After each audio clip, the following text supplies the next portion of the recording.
Hi, I'm Mo, and this is the design journal for Dark Heist, a new board game I'm making. Today we're going to talk about theme and flavor. Now I'm a dad, a family dude, and I love games I can play with my family. But with Dark Heist, I wanted to get a little edgier and lean into the gritty meanness of being a fantasy criminal.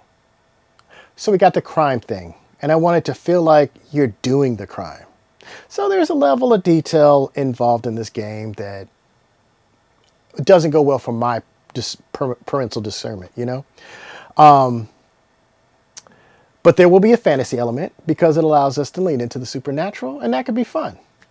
And since you can't trust criminals, this game is going to include a level of take that, petty infighting across the table. So you're not just playing to win your game, but you're also ruining the game for the people you're playing with. Because that's what friends are for.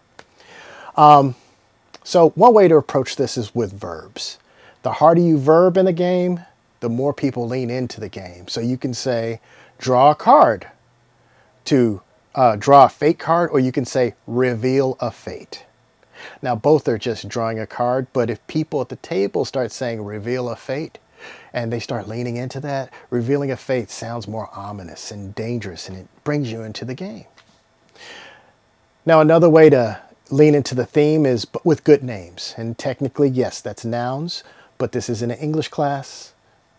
Now, this is a deck building game where you're going to be recruiting other criminals.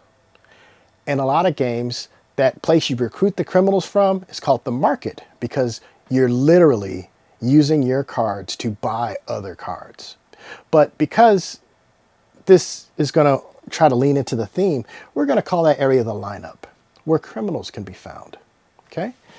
In this game, the two resources you're going to be using on the cards are crime and sway. Now, sway is like sweet talking somebody, so that's going to be the way that you bring people into your game. And if you have more sway, you can bring in more powerful cards into your gang, or more smaller, lesser powerful cards into your game at a time. And then there's crime, and crime is like power, force, violence. And that's how you're going to be able to do larceny and the in-between phases. And you're going to use both crime and sway when you're doing a heist. Another way we're going to lean into the theme of the game is we're going to have like really cool suits, like the scary suit. The scary type people in the lineup, they're going to be the people who do really violent things for the fun of doing violent things.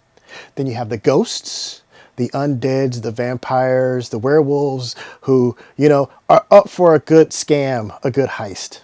You got spies, people who are maids or, bartenders who, they get up to stuff sometime. You got nobles who, I just love the idea that even the rich and powerful are scheming and getting stuff done on the side. And then you got cops because, crooked cops are fun in a game like this. I'm not saying anything about cops in real life, but the idea of crooked cops in a game about criminals sounds really cool. We're also going to have different kinds of criminals. So we're going to have, criminals. We're going to have monsters who are criminals. We're going to have animals that get up to like mischief. And one of the things I'm struggling with is if we're going to have weapons, because I love the idea that certain weapons synergize and make good combos with some of the suits, but technically the weapons aren't the criminals. I'm working on that part. So I'm not sure if weapons are going to actually be in the game, but I like how they feel in the game as I think about it. But yeah, this is kind of where I'm at working on the themes and flavor in Dark Heist. Yeah, it's the end of my journal.